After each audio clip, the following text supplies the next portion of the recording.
સુરત શહેરના ઉધના વિસ્તારમાં ગેરકાયદેસર રીતે પશુઓની હેરાફેરી કરાતી ટોળકી સામે પોલીસે કાર્યવાહી હાથ ધરી છે। બાતમીના આધારે ઉધના પોલીસ સ્ટેશનની સર્વેલન્સની ટીમે કાર્યવાહી કરતા 2 આરોપીને પકડી પાડ્યા છે અને પશુઓની ક્રૂરતા ભરેલી હેરાફેરીને અટકાવી છે।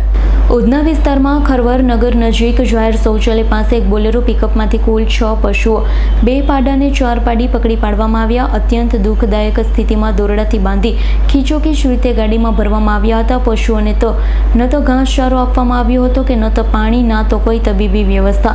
આ મામલે ઉધના પોલીસને બાતમી મળી હતી, જેથી પોલીસે પશુઓની હેરાફેરી કરતી ટોળકી સામે કાર્યવાહી હાથ ધરી છે।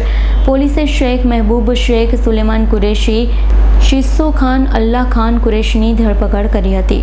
Bureau report, S9 news, Surat. અમારી તમામ માહિતીથી અપડેટ રહેવા માટે જોડાયેલા રહો S9 ન્યૂઝ સાથે।